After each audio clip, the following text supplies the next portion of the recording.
Hi there. Today we are on day 288 of our Through the Bible in 1 Year. And today we are reading some verses in Matthew 14 through 34 and Mark chapters 4 and 5. So let's get to it. Let's change this first. Keep it consistent, right? Healings at Capernaum. When Jesus went into Peter's house, he saw his mother-in-law lying in bed with a fever. So he touched her hand, and her fever left her. Then she got up and began to serve him. When evening came, they brought to him many who were demon-possessed. He drove out the spirits with a word and healed all who were sick, so that what was spoken through the prophet Isaiah might be fulfilled. He himself took out our weakness and carried our diseases.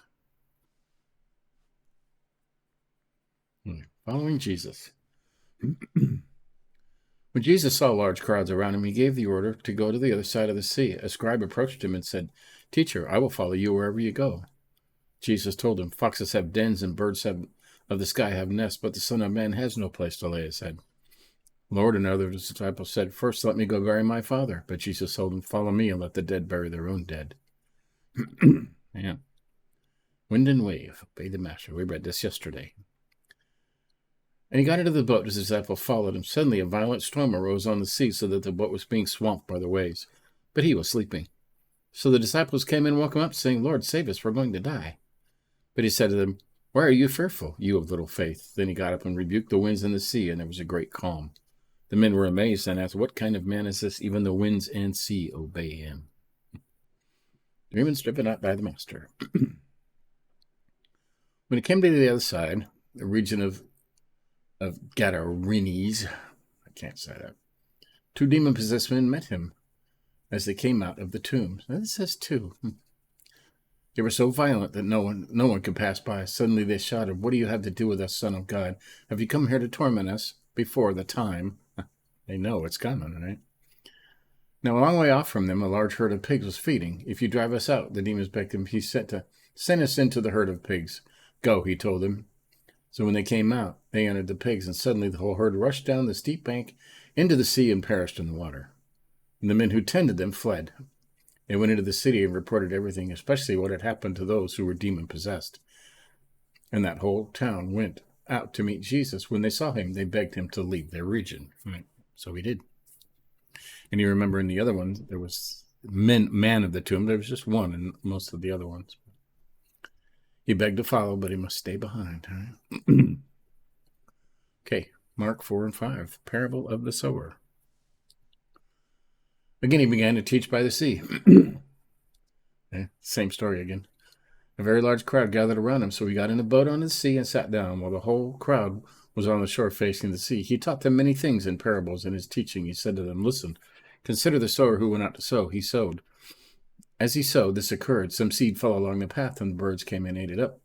Other seed fell on rocky ground where it didn't have much soil, and it sprang up right away, since it didn't have deep soil. When the sun came up, it was scorched, and since it didn't have a root, it withered. Other seed fell among thorns, and the thorns came and choked it, and didn't produce a crop. Still others fell on ground and produced a crop that increased 30, 60, 100 times what was sown." Then he said, "Anyone who has ears should listen."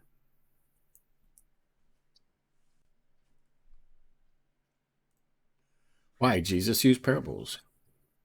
When he was alone with the 12, those who were around him asked him about the parables. He answered them, "The secret of the kingdom of God has been given to you, but those outside, everything comes in parables, so that," some more Isaiah, "they may look and look, yet not perceive, and they may listen and listen, yet not understand. Otherwise, they might turn back and be forgiven." Strange, huh? Parable of the sower explained. He said to them, "Don't you understand this parable? How then will you understand any of the parables? The sower sows the word. These are the ones along the path where the word is. These are the ones along the path where the word is sown. When they hear it, immediately Satan comes and takes away the word sown in them. And these are the ones sown on rocky ground. When they hear the word, immediately they receive it with joy. But they have no root in themselves, and they are short-lived. When pressure or persecution comes because of the word, they immediately stumble. Others are sown among thorns, and these are the ones who hear the word. But the worries of this age and seduction of wealth and desires of other things enter in and choke the word, and it becomes unfruitful. But the ones sown on good ground are those who hear the word, welcome it, and produce a crop 30, 60, 100 times what was sown." Using your light. He also said to them, is a lamp brought in to be put under a basket or under a bed? Isn't it to be put on a lampstand? For nothing is concealed except to be revealed, and nothing hidden except to come to light. If anyone has ears to hear, he should listen. And he said to them, pay attention to what you hear. By the measure you use, it will be measured and added to you. For to the one who has, it will be given, and from the one who does not have, even what he has will be taken away. Okay. Now, we read most of these in the other Gospels, but we're going to stick with the storyline, right? Parable of the growing seed. The kingdom of God is like this. A man scatters seed on the ground. He sleeps and rises night and day, and the seed sprouts and grows. He doesn't know how. The soil produces a crop by itself. First the blade, then the head, then the ripe grain on the head. But as soon as the crop is ready, he sends for the sickle because the harvest has come. Parable of the mustard seed. He said, how can we illustrate the kingdom of God, or what parable we can use to describe it? It is like a mustard seed. When sown in the soil, it's smaller than all the seeds on the ground. Yet when sown, it comes up and grows taller than all the vegetables and produces large branches so that the birds of the sky can nest in its shade. Using parables. How would we speak the word to them with many parables like these as they were able to understand? He would speak the word to them many parables like these as they were able to understand. And he did not speak to them without a parable. Privately, however, he would explain everything to his own disciples. And this is him explaining everything to us, right? Who are his disciples? Wind and wave obey the master. This one again. On that day when evening came, he told them, let's cross over to the other side of the sea. So they left the crowd and took him along, since he was already on the boat. And other boats were with him. A fierce storm arose, and the waves were breaking over the boat, so the boat was already being swamped. But he was in the stern, sleeping on the cushion. So they woke him up and said to him, Teacher, don't you care that we're going to die?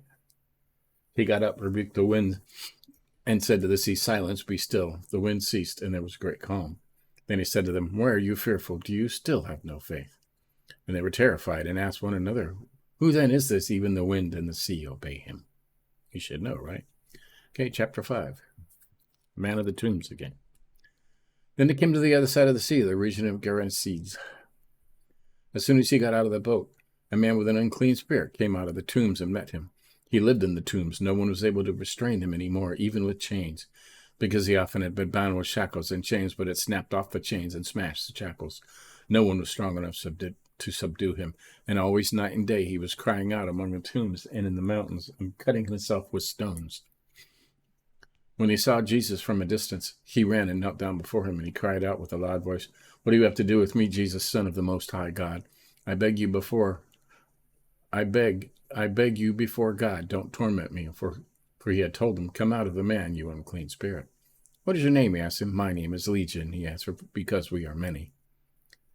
He kept begging him not to send him out of the region. Now a large herd of pigs was feeding on the hillside. The demons begged him to send us to the pigs so that we may enter them. And he gave them permission, and the unclean spirits came out and entered the pigs. And the herd of about 2,000, let's first refer to that, rushed down the steep bank into the sea and drowned there. The men who tended them ran off and reported it to the town and the countryside, and the people went to see what had happened. They came to Jesus, and Jesus saw the man who had been demon-possessed by the legion sitting there, dressed and in his right mind, and they were afraid. The eyewitnesses described to them what happened to the demon-possessed man and told about the pigs. Then they began to beg him to leave their region.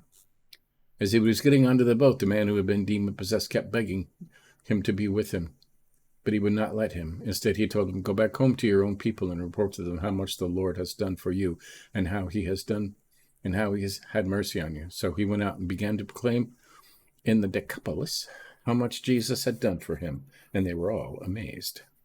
A girl restored and a woman healed. I like this one. When Jesus had crossed over again by boat to the other side, a large crowd gathered around him while he was by the sea. One of the synagogue leaders named Jairus came, and when he saw Jesus, he fell down at his feet. He kept begging him, My little daughter is at death's door. Come lay your hands on her so that she can get well and live. So Jesus went with him, and a large crowd was following, pressing against him.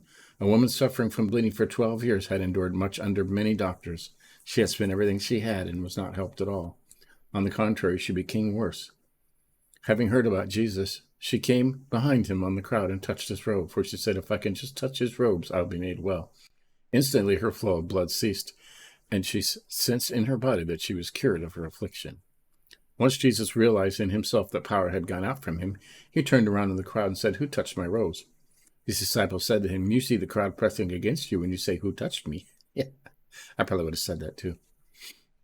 So he was looking around to see who had done this. Then the woman, knowing what had happened to her, came with fear and trembling, fell down before him, and told him the whole truth. Here it is again, daughter. The only person he ever calls daughter was this one woman. "Daughter," he said to you, "your faith has made you well. Go in peace and be free from your affliction." Can't get you, didn't it? While he was still speaking, people came from the synagogue leader's house and said, "Your daughter is dead. Why bother the teacher anymore?" But when Jesus overheard what was said, he told the synagogue leader, "Don't be afraid, only believe." He did not let anyone accompany him except Peter, James, and John, James' brother. They came to the leader's house, and he saw a commotion, but people weeping and wailing loudly. He went in and said to them, "Why are you making a commotion and weeping? The child is not dead, but asleep." They started laughing at him. But he put them all outside and took the child's father and mother and those who were with him and entered the place where the child was.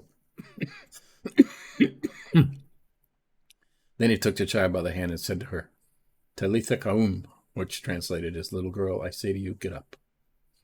Immediately the girl got up and began to walk. She was 12 years old. At this, they were very utterly astounded. They gave him strict orders that no one should know about this and said that she should be given something to eat. Of course, they did anyway. So there you go. That's day 288. That was cool. Going over the same stories told by the different apostles. Okay. Tomorrow it's Matthew 9 and 10. And we'll get through them. Still in the height. I like this part best, in the very peak of his ministry. So cool. So stay tuned tomorrow. Give us a like if you think about it. Catch up on any you may have missed. We started the New Testament on September 30th. The Old Testament on January 1st, of course. But yeah, till tomorrow we'll do it again. See you later.